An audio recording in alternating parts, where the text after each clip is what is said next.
El tema de hoy es la tercera parte sobre la creación del Sodre. Estamos pasando por los primeros años del Sodre. No vamos a llegar, después en algún momento vamos a tomar, el Sodre es un elemento interesante sobre todo para evaluar cómo era la radiodifusión, no solamente del Estado, sino a nivel general. Pero acá estamos en el inicio, por eso dijimos que nace. Y en particular vamos a hablar sobre CX6, la emisora mundialista. 1930. Bueno, ahí interesante dibujito. Ustedes ven que tiene... Es el field oficial, o el estadio oficial. En aquel momento el estadio central no se llama Centenario, ¿no? Se llamaba el estadio oficial. Y fíjense que la cancha estaba distribuida en este gráfico con unas cuadrículas que iban del 1 al 30. Unos rectángulos 1 al 30. Después vamos a ver de qué se trata. Y esta publicación es del Servicio Oficial de Difusión Eléctrica. Bueno, vamos a ir al pensamiento inicial, el pensamiento de hoy, la frase de hoy. La dijo Emilio Alena en el diario, el vespertino que sacaba en la mañana. El 15 de junio de 1974, Elena había dicho, ¿me puedo hablar quién es Elena? Bueno, en el 30 se me apersonaron Francisco Giuliani, entonces presidente del Sodre, y Gilberto Lasnier, director de telecomunicaciones. El Sodre va a transmitir el Mundial, Elena. ¿Acepta transmitirlo? Me dijeron. Yo estaba mudo de la sorpresa. Y le dijeron además, el doctor Baltasar Brum le recomendó fervientemente, agregó Lasnier. Y yo acepté, claro, era la transmisión radial más importante que se había hecho hasta el momento. Así relata Elena cómo fue convocado. Mirá este señor anciano que está acá ya, con esta foto del año 78, ya era 76, 78 o 74, creo que es concomitante con esto. Esta persona que ya hablamos de él y ahora vamos a hablar un poco más. Bueno, lo primero logro el Sodre. Bueno, existió un importante consenso político y social en relación al rol de la radio oficial, casi como si fuera un tema de Estado. Esto es interesante porque pocas veces en nuestro país alguien se puso de acuerdo, en fin, me refiero en aquel momento eran los partidos tradicionales, Blanco y Colorado, para hacer algo en común. Y ustedes saben que el Sodre fue casi un tema de Estado, ¿no? Se trató como tal y no como la imposición del partido de gobierno y la lucha por la oposición, con la oposición, sino que se hizo en ese sentido. También viene por el lado, ahora cuando hablemos de texto y contexto, cómo se compartía el poder en aquel momento en Uruguay constitucionalmente. Bueno, este acuerdo no impedía las críticas que recibió a lo largo de su historia. El rol cultural y educativo de la radio estatal no se ponía en discusión, pero sí en cuanto a la forma de desarrollarlo. Eso viene dado por el lado del modelo, ¿no? Mientras no se generaba competencia, el Sodre fue reconocido por todos. Ahora, cuando las tensiones se produjeron, cuando las radios comerciales desarrollaron las transmisiones deportivas que dejaban buena ganancia por la vía de la publicidad. Ahí la cosa ya dejó ser tema de Estado. Y como vimos en la presentación anterior, desde el punto de vista social, es posible asociar a la propuesta del Sodre con la clase alta y media, en espacio en relación a la concepción y diseño de su programación y su discurso musical. Discurso, el tipo de música que decía que había que transmitir. Pero el Sodre, al diversificar su propuesta, logró asociarse a las preferencias de los sectores más populares. Ya a poco se inaugurado, en 1930, fue protagonista de acontecimientos que le dio una gran visibilidad y popularidad, como fue, indudablemente lo más importante de todo, fue la transmisión del primer mundial de fútbol. Recurrimos a un artículo que hizo Mónica Marona, que es una investigadora con el tema de historia de la radio, unos pocos estudios que se han hecho serios a nivel académico. Se llama Las ondas oficiales, con la antena puesta en la cultura y la educación. Marona dice, esta conexión con el fútbol fue muy importante por el significado que tenía la sociedad uruguaya. Se trataba de una opción muy importante en aquel contexto porque indicaba que el Estado reconocía al deporte, especialmente al fútbol, un lugar destacado dentro de los fines de una institución creada con fines de información y cultura general. Los primeros relatores de fútbol, Ignacio Domínguez Riera o el mítico Carlos Solé, se formaron en el Sodre y después pasaron a desempeñarse en radios comerciales que para el fútbol ofrecía propuestas salariales más atractivas. Así resume Marona este tema y concluye. Durante los primeros tiempos de la radio no resultaba sencillo transmitir con la palabra un espectáculo nacido para ser visto. Por eso la radio oficial ofició de laboratorio experimental. Incluso vamos a ver cuál fue la solución. Bueno, vamos a hablar sobre el fútbol en el Sodre, las imprecisiones y mitos. Voy a recurrir a este libro que fue editado el año pasado, hace un año fue editado, se llama Tupamaros, Fútbol y Radio, Carlos Solé, Detrás del mito. El título parece muy sensacionalista, pero si uno lo lee, no es tan así. En realidad, la historia de Carlos Solé, contada por su hija, Ana María Solé, y estos dos periodistas, sobre todo Attilio Garrido, que hizo una investigación, y Sergio Borsi. Un libro interesante, porque también es la primera vez que a Solé se le deja ahí detrás del mito y se le pone como una persona, ¿no? Y cuando hablamos de mito, hablamos de mentira, ¿no? Porque muchas veces hay montones de cosas que decimos que son mentiras y no sabemos que son ciertas. Bueno, resumiendo, Garrido dice, vamos a hablar de Garrido porque es el que escribe todo esto, ¿no? Bueno, la emisora estatal y por resolución del Consejo Nacional de Administración dispuso de los derechos exclusivos para llevar a su audiencia las alternativas del partidos del torneo. Primer concepto que vamos a elaborar. Después Emilio Elena tiene el mérito de haber sido el primer relator de historia en nuestro país, narrando desde el estadio donde se disputaban los partidos con el estilo actual. Me refiero estilo actual, estilo de narración.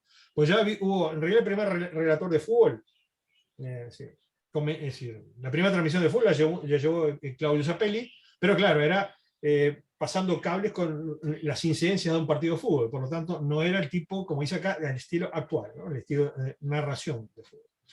Y después un señor que se llama Ignacio Domínguez Riera, al relatar algunos encuentros del torneo, adquirió el mérito de ser el segundo narrador del fútbol uruguayo, continuando luego el primer mundial desarrollando esa función en el Sodre hasta finales de 1936. Que ahí lo desplaza, es despedido, pasa a la administración, pasa a la esfera privada, Domínguez Riera, incluso va a la Argentina y se desarrolla en Argentina, incluso hasta como director de cine. Eso, de Domínguez Riera no vamos a hablar hoy, vamos a hablar la semana que viene en extenso porque es un personaje más que interesante. Y acá queda otro mito, ¿eh? Acá vamos a quedar otro mito, porque durante muchísimo tiempo se decía que el primer relator del Mundial fue Ignacio Domínguez Riera, y el propio de Domínguez Riera dice que no fue él. Y también vamos a navegar por algunos otros mitos que en esta investigación Garrido derribó. En un capítulo que dice la radio del fútbol uruguayo, 1922-1930, en realidad un capítulo, no es una parte de un capítulo, dice, a fines de la década del 10, en el siglo XX, se instaló en Montevideo la empresa estadounidense General Electric. Contrató a dos discípulos egresados de la Escuela de Electrotecnia, que eran Claudio Zapelli y Emilio Elena. La Escuela de Electrotecnia era una escuela que regenteaba las usinas eléctricas del Estado, después fue UTE. El primero pasó, lo que ya era UTE, lo que pasa es que hubo cambios de denominación. El primero pasó al departamento técnico y el segundo a la secretaría administrativa. Tan temprano como los primeros años de la década del 10, ya esta empresa se instaló en Uruguay. ¿A qué? Básicamente vender bombitas, ¿eh? Fíjese cuál era. Ese es un carro del carnaval de 1916, creo, por allí. Y, bueno, un carro alegórico, tirado por caballo, y lo que vendían era la lámpara Edison. Bueno, integrante de una familia de importantes emprendedores, dice Garrido, Emilio Elena acometió en la empresa donde trabajaba la puesta al aire de la segunda emisora de Uruguay, tarea para la cual Zapelli resultó el gran apoyo. Después vamos a ver eso de primera, segunda. La decisión lo vamos a hacer, no acá, no hoy, sino más adelante. Bueno, Radio General Electric inició sus emisiones en forma experimental a fines de 1922 desde la azotea del Colegio Americano de Señoritas, lo que es el Instituto Crandon, en la avenida 8 de octubre y Garibaldi. Oficialmente se estableció el 9 de junio de 1923 como fecha de la fundación. Funcionaba como Radio General Electric, algo nebuloso. En realidad funcionaba como Radio Sudamérica, como dice allí ese folleto. los que han pasado hoy por 8 de octubre de Garibaldi han observado ese edificio, el Instituto Crandall, el que está tapado hoy día por la hiedra, y donde, por supuesto, no estaba construido acá atrás, no estaba construido el segundo edificio, que es el Rey Hall, y hay un campo, ¿no? De aquí al horizonte, lo único que había tapado por acá era el campo del Estadio Nacional, el Parque Central. Bueno, en 1900, seguimos hablando de lo que dice Garrido. Diferentes versiones existentes atribuyen a Emilio Lena el mérito de iniciar en Montevideo las narraciones de un partido de fútbol un mes después de la inauguración de la emisora en julio de 1923, con su presencia relatando desde la tribuna. Sin embargo, las declaraciones realizadas en 1964 por el protagonista involucrado alimentan la confusión. Bueno, yo le mostré todo el librito, la previa, están acá. Las versiones se recogen desde que empezamos, desde que yo empezamos, no fui yo el que empecé, empezamos con los temas de investigación de historia de radio. Las versiones que han ahí es las que se dijeron constantemente, y bueno, acá por primera vez Garrido comparó algunas cosas, no primero, anteriormente hay alguien que lo hizo, comparó algunas cosas y se dio cuenta que este relato no es cierto, este relato que decía básicamente Elena es incorrecto. Ojo, los libros son muy valiosos, ¿no? Más del señor Rubén Barbero, fallecido hace unos años, y también, bueno, el punto de que fíjense que está autografiado a mi persona, ¿no? Bueno, al final, estoy yo y mis compañeros y yo, una autorreferencia, ¿no? O sea que siempre los consideré y considero muy buenas publicaciones. El tema básico es que, naturalmente, se recogieron informaciones que se habían repetido con el tiempo y que no eran equivocadas. Bueno, dice, confuso recuerdo de Emilio Lena. Garrido dice, un reportaje realizado a Emilio Lena, publicado en el Diario de la Noche el 15 de junio de 1974, que hablamos al principio, inconexo por así haberlo redactado un periodista cuya firma no aparece. Dice, Emilio Lena, que es el primer relator de fútbol del país y creo del mundo. El periodista destaca en el copete del texto una particularidad del entrevistado. Emilio Lena es un hombre que mantuvo siempre indemne la extraña vocación de no cobrar un peso por transmitir un encuentro de fútbol. Lejos de arrojar luces sobre los hechos, sus dichos agregaron más tinieblas que impiden definitivamente establecer si en 1923 iniciaron las narraciones del fútbol a través de la radio, con el formato que aún se mantiene. Y acá es lo medular, lo más importante, por eso lo subrayamos, y por eso trajimos esto. La información precedente lleva... Este tema de fútbol lo vamos a analizar con detalle cuando hablemos justamente de Radio Fútbol más adelante, ¿no? Ya ubicándose en los años 20.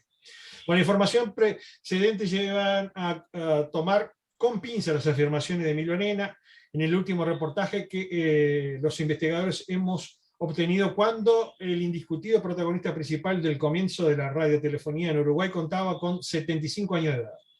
Comprobada la memoria de Lena a la altura de su vida en que fue entrevistado y hasta que no se encuentre documentación fehaciente que confirme esos datos. La única verdad, dice Garrido, con certeza, la verdad histórica indica que Lena es el primero que relató en Uruguay un partido de fútbol por radio brindado a los oyentes las alternativas de juego desde la tribuna. Eso ocurrió en la Copa del Mundo de 1930. ¿Ah? Es decir, lo único que vamos a saber que justamente, lo único cierto y comprobable que hay, aunque no sea cierto, ¿no? Lo único comprobable es que Elena sí fue relator de fútbol y fue el primero, pero no en los años 20, eso no está comprobado, sino que fue en 1930 con el Sol. Bueno, ubicando texto y contexto. Uruguay en 1920, 29-30, vamos a hablar de diplomacia futbolera y un boicot y el Sol. Futbolera. Vamos a ver por qué, ¿no? Vamos a ver por qué. No fue fácil organizar este campeonato mundial. Y al Uruguay le costó muchísimo dinero. Bueno, el contexto, en 1929. Uruguay, y ahí despejamos alguna duda. Uruguay en 1929 contaba con un poco más de 1,5 millones de habitantes, la mitad, menos de la mitad de la población actual, de los cuales el 30% estaba en la capital, Montevideo, o sea, la población estaba mejor distribuida que hoy. La tasa de alfabetización estaba por arriba del 70%. Para la época, una tasa de alfabetización altísima. Regía la Constitución de 1918, que fue la primera que, como dice allí, que derogó la de 1830. La primera Constitución de Uruguay fue en 1830, fue la que más duró. Duró hasta 1918, que la constituyente aprobó esto, en un proceso bastante raro, porque fue aprobada en 1918, plebiscitada en 1917, y entró a regir en 1919, de acuerdo a un complejo de proceso de reformas que preceptuaba la anterior y la primera, la de 1830. La Constitución de 1830 era muy difícil de modificar, por lo tanto hubo que hacer todo este proceso. Fue muy discutida esta reforma. Fue impulsada por José Valle Ordóñez, y no, a nadie le gustó. O a la mayoría de la gente no le gustó. Bueno, el cambio fundamental, y acá fue la organización bicéfala, con 2 cabezas, el Poder Ejecutivo con 2 órganos, el Presidente de la República, la Presidencia de la República y el Consejo Nacional de Administración. Cosa rarísima, ¿no? O sea, fíjense, el Poder Ejecutivo tenía 2 órganos distintos. El Presidente de la República y el Consejo Nacional de Administración. El Presidente de la República era elegido por el pueblo directamente, duraba 4 años en sus funciones, no se permitía la reelección, ninguna constitución de Uruguay permitió la reelección. Nombraba y destituía a los titulares ¿de dónde? Los ministerios del Interior, Relaciones Exteriores y Guerra y Marina, que estaban bajo su dependencia. Solamente estos 3 ministerios estaban acá. Por eso que el otro órgano, el Consejo Nacional de Administración, cuando se adquiere el SODE, tiene que pasarle fondos de sí mismo hacia la presidencia. ¿Por qué? Porque iba al Ministerio de Guerra, que no tenía jurisdicción. Bueno, el Consejo Nacional de Administración, el segundo órgano, se integraba con 9 miembros elegidos directamente por el pueblo, correspondiendo 2/3 a la lista más votada y 1/3 a la del partido que lo siguiera en número de votos. Los consejeros, los integrantes de este cuerpo, permanecían 6 años en sus funciones, renovándose por 2/3 cada 2 años, por tercios cada 2 años, y le correspondía lo relativo a instrucción pública, obras públicas, trabajo, industria, hacienda, que sería el Ministerio de Economía y Finanzas, asistencia e higiene, que es el Ministerio de Salud Pública.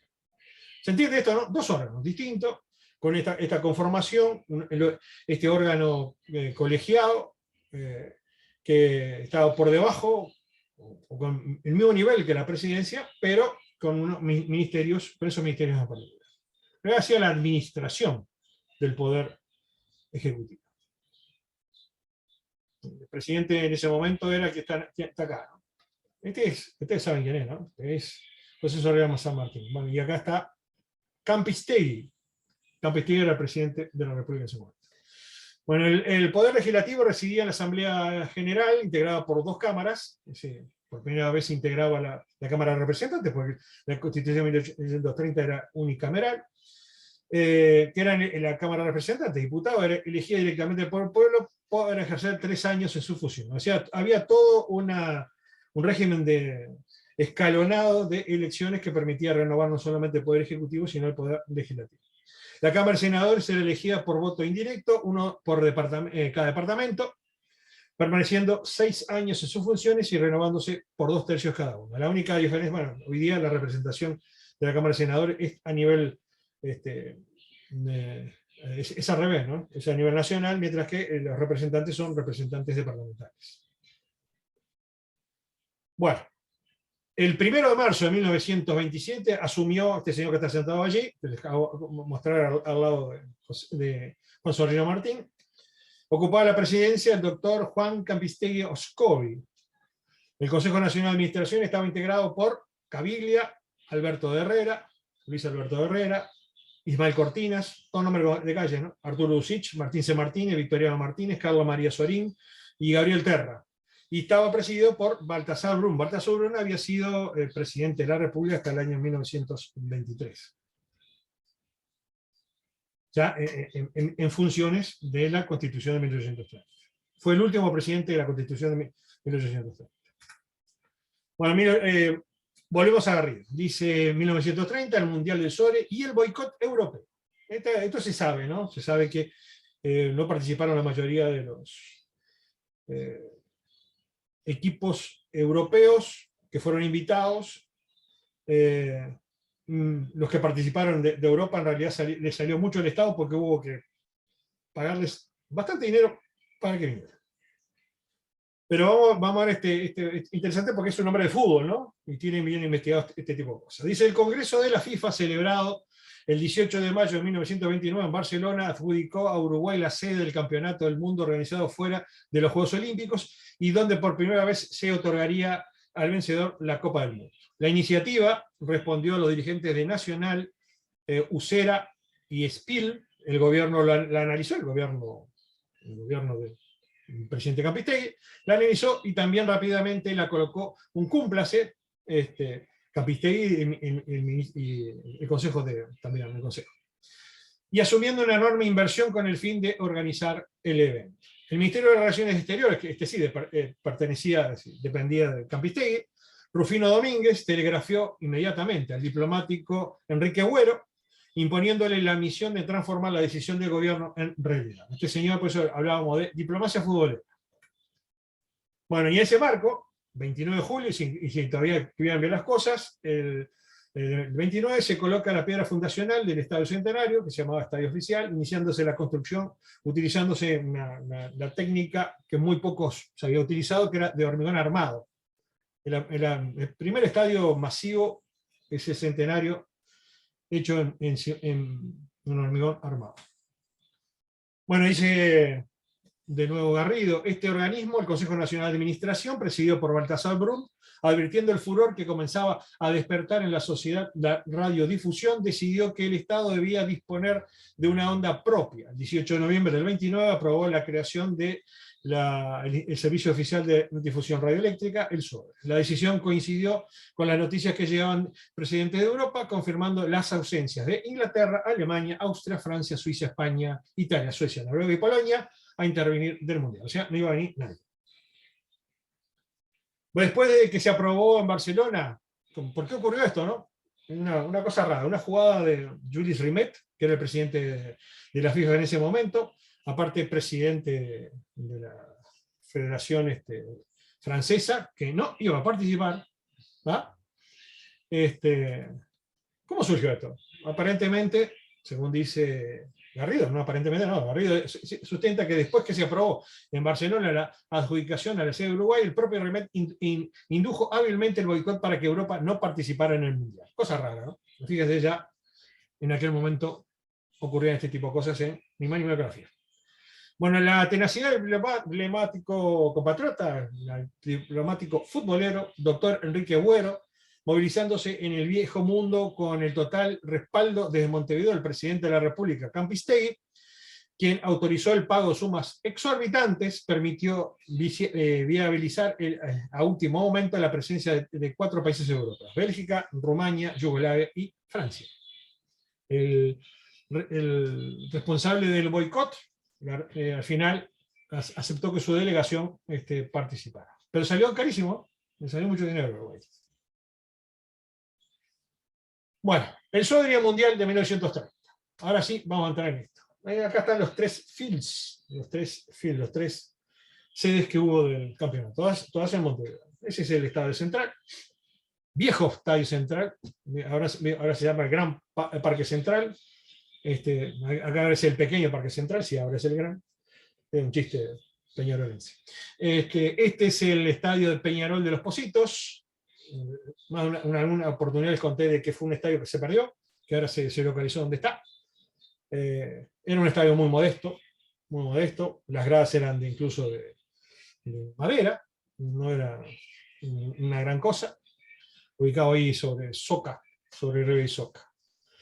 Y bueno, este es el feed oficial, este centenario que ustedes ven. Esto es cuando se inauguró, 18 de julio de 1930. Y todavía, fíjense, acá están todavía los palos sosteniendo la tribuna, ¿no?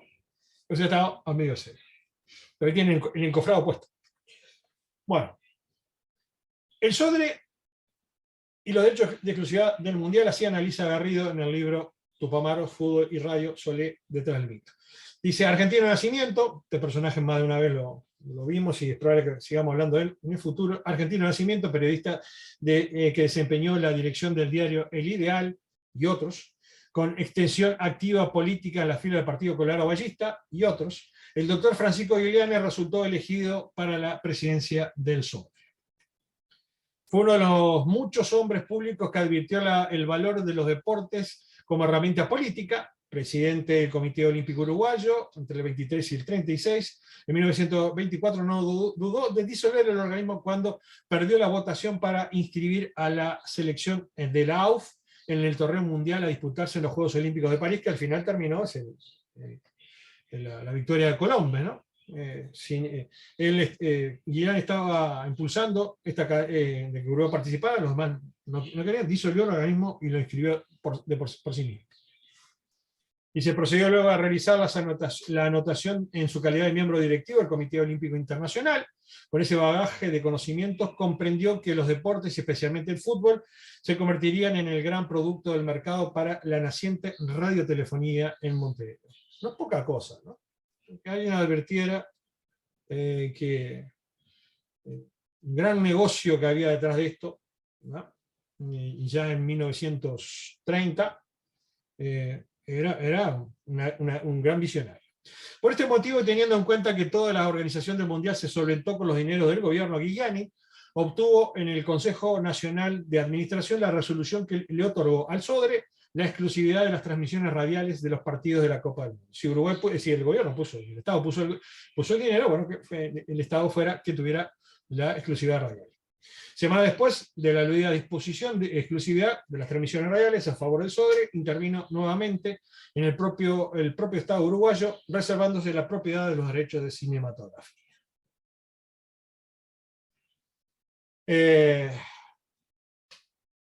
Esto disparó, ¿qué disparó? La venta de equipos, ¿no? Y acá hacemos una reflexión. Es la noticia de que el Sodre emitiría en exclusividad el relato de los encuentros de la Copa del Mundo, produjo que se iniciaran campañas publicitarias en diarios y revistas realizados por las compañías importadoras receptores por ganarse el mercado. Los que al principio vimos toda esa lista, bueno, empezaron a poner publicaciones directamente, como en este, ¿no? El campeonato mundial, vender receptores a la suma bastante grande de 155 pesos. El peón del Sodre tenía que trabajar 2 meses y medio para adquirir este receptor. Bueno, en definitiva, se abrió el mercado. Y acá reflexionamos algo, ¿no?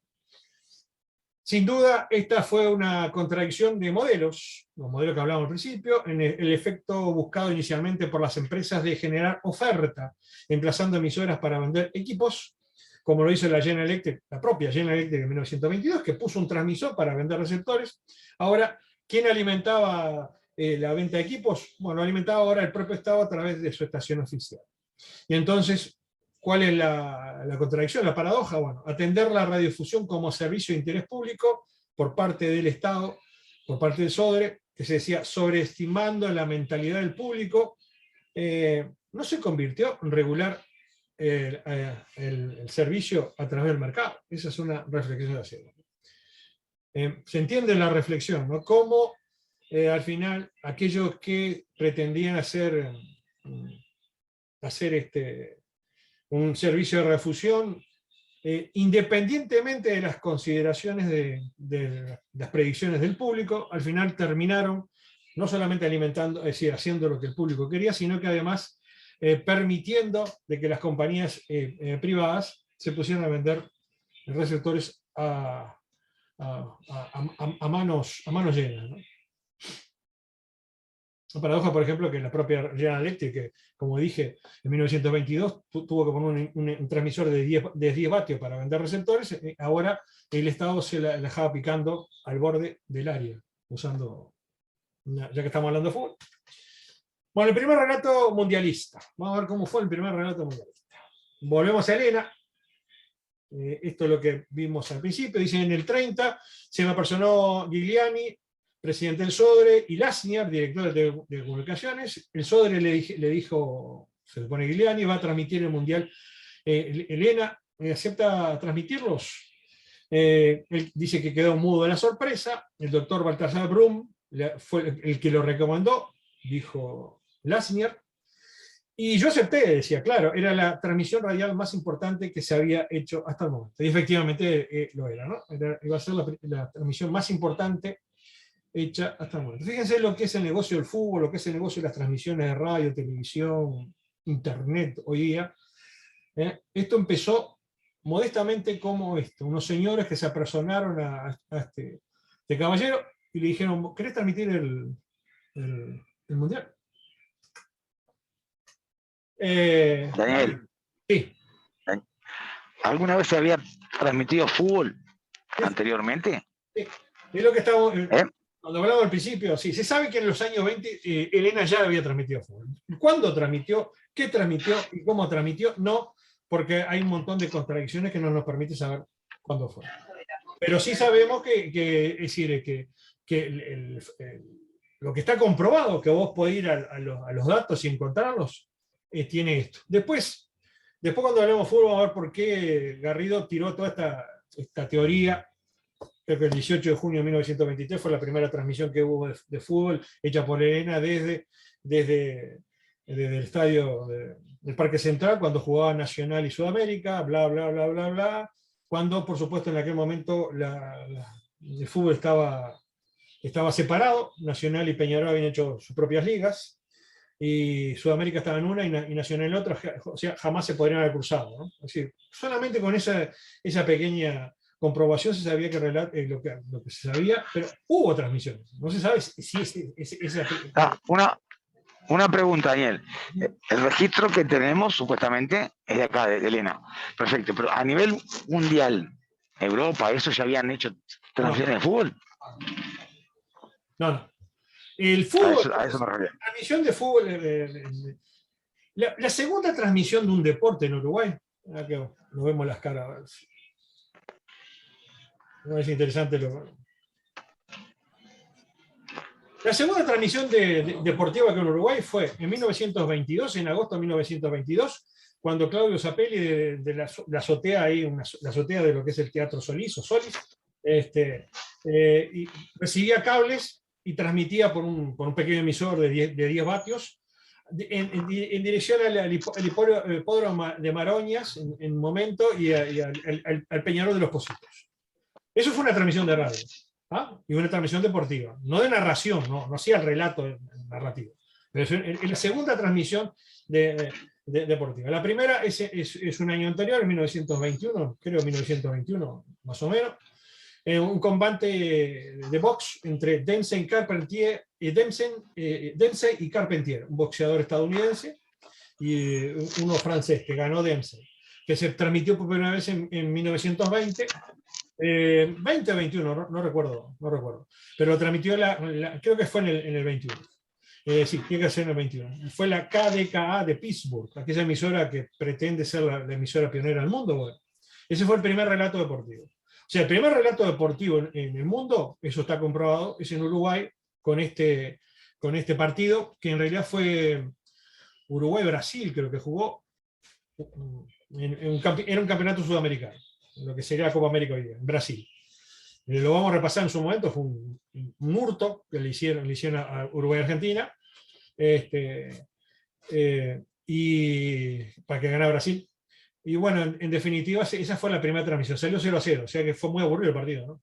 ¿Qué se hacía? Se recibía por cable, por una agencia noticiosa, los cables, y este hombre decía, bueno, llegó tal cable, contaba lo que decía las incidencias, por supuesto, con eso no se puede hacer una narración ni cosa menos, ¿no?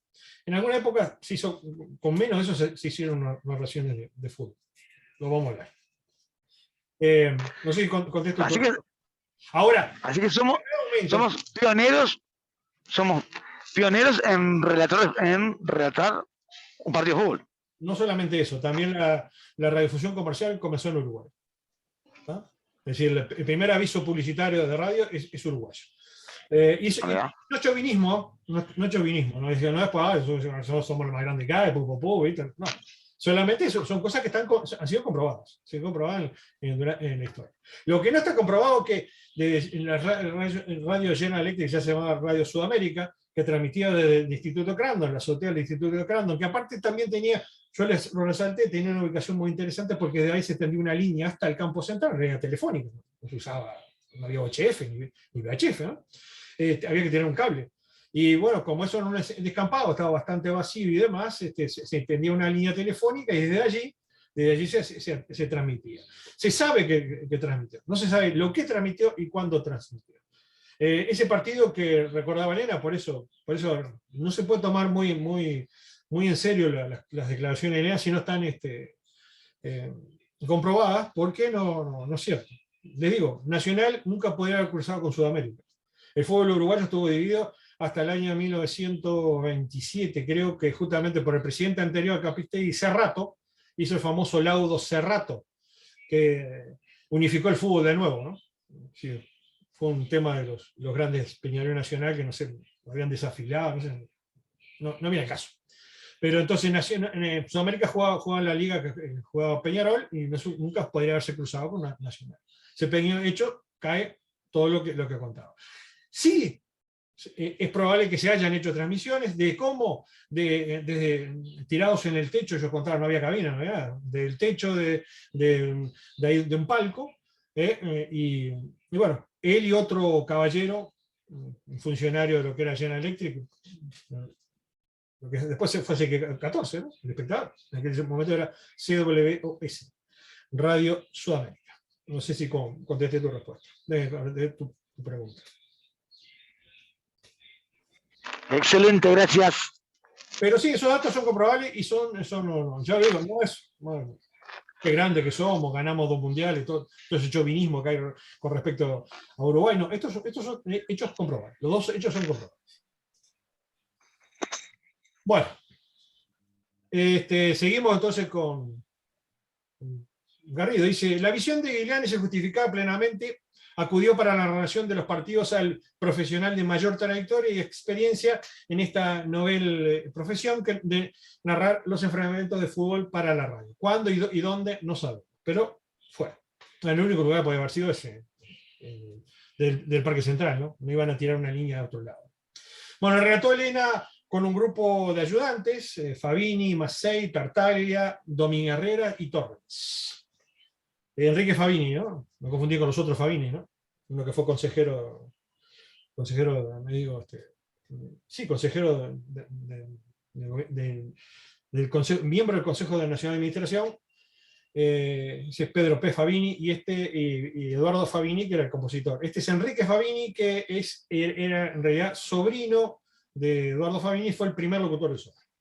Bueno, dice, se publicó en la prensa un croquis de la cancha, lo que vimos al principio, del estadio, dividida en 30 cuadros, a fin de mejor ubicar a los oyentes por donde se desarrollaba la jugada. Como yo digo, un verdadero mamarracho, ¿no? Pero es lo que habían inventado en ese momento. Iban relatando de cuadro, por dónde iba la pelota en cada cuadro. Sí, y ahora te cuento justamente eso. Puse esta foto porque es una de las pocas fotos que sale este señor que está acá. Randonea. Es el poco, en realidad la única que encontré.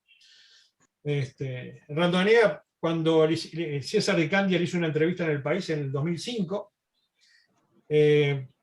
Randonea fue una persona que empezó como boletero del instituto y terminó como director general, ¿no? Hizo toda la carrera. Entonces tiene un montón de conocimiento, ¿no? Iba a pasar a todo el mundo. Bueno y mal.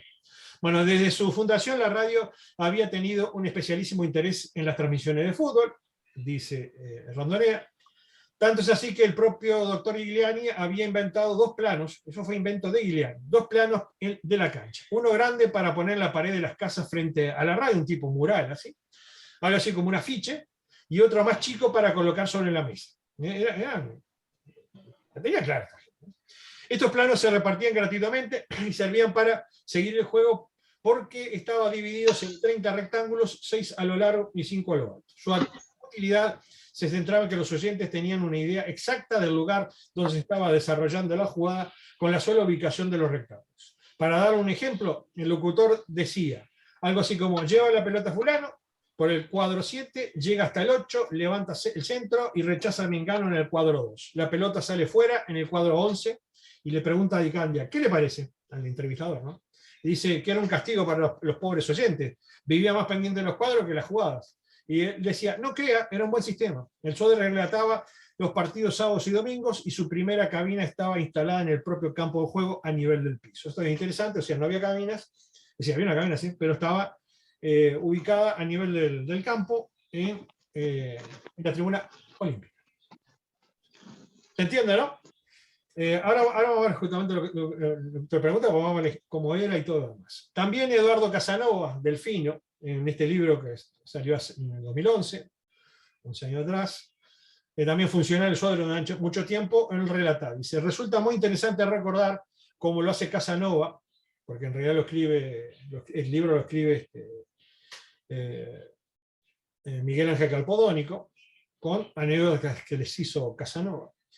Que para la mejor orientación de los oyentes en la transmisión de fútbol se repartían gratuitamente unas planillas impresas en las que figuraba la cancha dividida en cuadros numerados. Domingo Riera, por ejemplo, durante el relato decía que el jugador fulano avanzaba por el cuadro 8 y que la pasaba la pelota a su compañero Mengano, ubicado en la 9, la que permitía al oyente, al mirar la planilla, saber exactamente dónde estaba desarrollándose la jugada. Era una televisión muy barata. Y acá tenemos uno, este es un afiche de pared. Fíjense, acá está. No sé si le contesté un poco la pregunta, queda un poco contestada la pregunta, ¿no? Pero acá claramente están los cuadrantes, que bueno, a medida que las incidencias se hacían en los cuadrantes, el relator indicaba dónde se estaba haciendo. Un relato que hoy sería inimaginable. Primero que tenemos televisión, pero incluso cuando no había televisión esto se abandonó, ¿no? Pero que durante mucho tiempo se utilizó. Acá tenemos lo mismo para más chiquito. Esto es la mesa. Este papelito se ponía en la mesa allí y la gente seguía las incidencias mirando este folletito. Entonces, ¿se imagina el día esto? En realidad, en sí, como dice Di Candia, era un suplicio, ¿no? A mí me resulta un suplicio. Dice, estas planillas, Casanova le cuenta a Campodónico, dividían a la cancha en 30 rectángulos, 6 a lo largo y 5 a lo ancho. Esa misma forma fue utilizada por Carlos Solé cuando pasó a ser relator de la radio oficial. O sea, Solé empezó transmitiendo esto, ¿no? Haciendo el relato que lo llevó a la fama. Según Casanova, Domínguez Riera había conocido el sistema de las planillas utilizadas para otros deportes diferentes del fútbol durante su estadía en los Estados Unidos. Vamos a ver qué es Riera. Domingo Riera. Volvemos a Garrido, dice Emilio Arena e Ignacio Domínguez Rivera. Diego Lucero, un periodista deportivo, uno de los protagonistas de aquel tiempo contemporáneo de Arena, no dudó en reconocer los méritos del gerente de la General Electric, o sea, de Emilio Arena. Se cabe decir que la radiotelefonía deportiva del Uruguay se debe al nombre de Elena, un homenaje por haber sido uno de los primeros relatores de un partido de fútbol por radio. El día de la final de vibrante emisión radiotelefónica del Sodre se mantuvo en el aire más que otras veces, llegando a 190 minutos. El relato de Emilio Elena fue escuchado por todo Montevideo y el Sodre le obsequió una medalla recordatoria como indiscutible campeón de la comunicación. Volvemos a Garrido, dice, relativo al final del Mundial, a lo que alude Diego Lucero, disputada el miércoles 30 de julio de 1930, narrada en forma exclusiva por Emilio Elena, a través de la radio oficial, contó su protagonismo en el artículo del diario de junio de 1974, que ya vimos 2 veces, algo que confirmaba su condición de ser el primer relator de fútbol de Uruguay, además de haber sido quien narró todas las alternativas del partido por el título del campeón disputado entre Uruguay y Argentina. Ahí decía, me asignaron varios asistentes, entre ellos estaba Domínguez Riera. Ignacio Domínguez Herrera. Pobre, dice. Me acuerdo que en la final con Argentina, cuando Iriarte hizo el tercer gol, se desmayó en mis brazos por la emoción y tuve que gritar el gol sosteniéndolo. Riera nunca relata esto, puede ser que haya sido cierto, pero no hay comprobación. Bueno, la investigación realizada coincide con el escrito de Diego Lucero con relación a la cantidad de partidos emitidos por la sonda del Sodre, los 6 que se jugaron en el Parque Central, y haría lo mismo con todo lo que se disputaron en el Estadio Centenario. Fíjense la rigurosidad que tiene Atilio Garrido en este tema, ¿no? Lo desgajó como nadie había desgajado este tema para poner este blanco sobre negro. El total se llevaron al público 16 partidos a través de la radio. Solo no se transmitieron los 2 enfrentamientos que se desarrollaron en la cancha de Peñarol en la estación de los Pocitos. ¿Por qué? Porque no había atendido cómo pasarlo. Claro, no se podía hacer transmisión simultánea. Quedándose los escuchas sin tomar contacto con el primer gol del torneo marcado por el francés Lucien Laurent frente a México el 13 de julio de 1930. Tú contabas que pasaste una vez por el hito ahí que dice justamente que ese es el primer gol. Sí. No fue narrado, pues no había nadie narrando del Peñarol de los Pocitos, ¿no? Bueno, ya le voy a pasar unas fotos de que fue lo que fue la investigación histórica para averiguar dónde estaba el estadio de fútbol donde se hizo un primer gol del Mundial que los uruguayos lo habíamos perdido, ¿no? Como Uruguay no hay.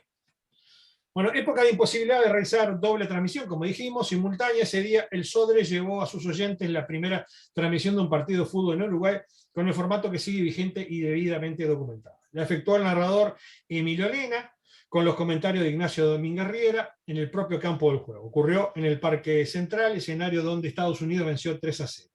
Y ahí sí, el primer gol narrado fue el que dice acá, el primer gol relatado por Elena lo anotó Bart McGee para Estados Unidos a los 40 minutos con remate de 10 metros venciendo al golero Ardou Bajou,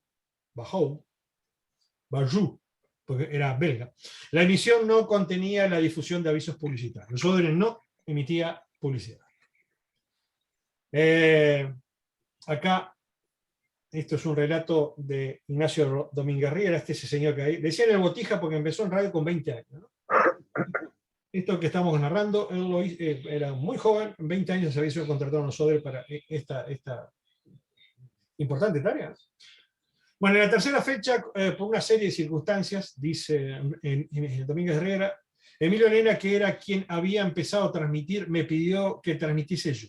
Así que yo empecé a relatar fútbol en el Parque Central. Todavía no se había pasado a jugar en el estadio. Y cuando se inauguró, ¿sabe por qué no había pasado en el estadio? No estaba inaugurado. Y cuando se inauguró el estadio el 18 de julio de 1930, ahí transmití el partido Uruguay y Perú, que fue el debut mío en el centenario y fue también la iniciación de las transmisiones de fútbol en el estadio.